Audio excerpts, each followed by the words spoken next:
দর্শক, কাল থেকে শুরু হচ্ছে পবিত্র হজের আনুষ্ঠানিকতা।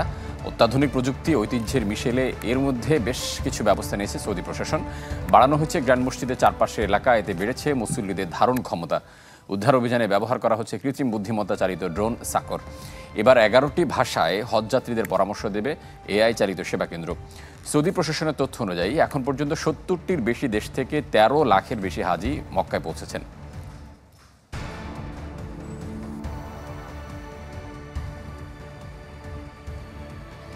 দর্শক, হজ নিয়ে আরো জানাতে এই মুহূর্তে আমাদের সাথে যুক্ত হচ্ছেন সহকর্মী সৈয়দ আহমেদ। আমরা যাচ্ছি তার কাছে। সৈয়দ, রাত পেরোলেই যেহেতু হজের আনুষ্ঠানিকতা শুরু হচ্ছে, বলা হচ্ছে ঐতিহ্যের মিশেল এবং অত্যাধুনিক প্রযুক্তির সমন্বয়ে নজিরবিহীন প্রস্তুতি নিয়েছে সৌদি প্রশাসন। কেমন দেখছেন সেখানকার পরিবেশ পরিস্থিতি? জি, ধন্যবাদ আপনাকে। আপনি যেটুকু জানিয়েছেন আসলেই এটা একেবারেই 100% সঠিক। যেটা আজকে যে দুই মসজিদের যিনি প্রধান প্রেসিডেন্ট আছেন শেখ আব্দুর রহমান আল চৌধুরী, তিনি ছোট্ট একটি কথা বলেছেন যে হাজি যারা হজ করতে এসেছেন এবং যারা উমরা করতে আসেন সবাই আল্লাহর প্রতিনিধিত্ব দল, এবং তারা যদি ক্ষমা চান আল্লাহ ক্ষমা করবেন, আর তারা যদি আল্লাহর কাছে চান আল্লাহ তাই দিবেন।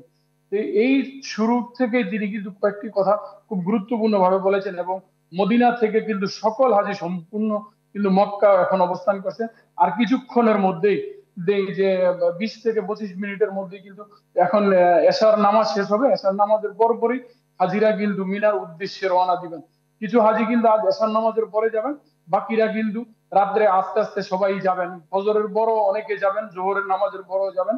কিন্তু এখানে আরেকটি জিনিস হলো যে, এবং হাজিদেরকে যে সুশৃঙ্খল ভাবে যে মক্কাতে থেকে যে মিনাতে নিচ্ছে এবং খুবই সুশৃঙ্খল ভাবে তারা নিচ্ছে, এবং তারা বলেছেন যে ভিড় এড়িয়ে চলার জন্য, যেহেতু এখানে জানেন আপনি সৌদি আরবে কিন্তু তাপমাত্রা 45 ডিগ্রি কিন্তু হতে পারে, এই কথাটা কিন্তু তারা আজকে কিন্তু বলেছেন।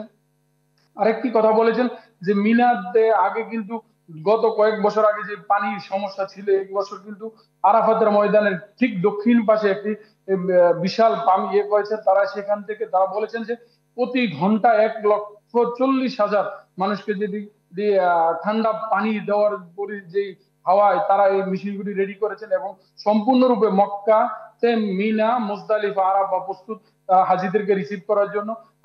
পাশাপাশি যে বাংলাদেশি যে হাজিরা আছেন তাদেরকে এবং তাদের প্রত্যেকটি মিশনে তাদেরকে জানিয়ে দেওয়া হয়েছে যে প্রত্যেকটি হাজির সাথে যেন একটি করে ছাতা এবং একটি পানির বোতল থাকে, তারা যেন সানগ্লাস ইউজ করে এবং ভিড় এড়িয়ে চলে।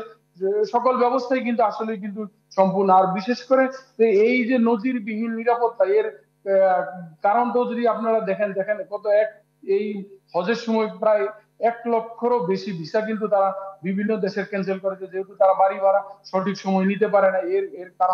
এর কারণে আর এই বছর কিন্তু সৌদি আরবে গত বছর কিন্তু 24টি ভাষায় কিন্তু তারা কিন্তু হজের খুতবাটা কিন্তু পরিচালনা করেছে। এই বছর কিন্তু 34টি ভাষায় এই খুতবা কিন্তু পরিচালনা করা হবে, এবং 34টি দেশের 600 ভাষায় তারা এই ভাষা পরিচালনা।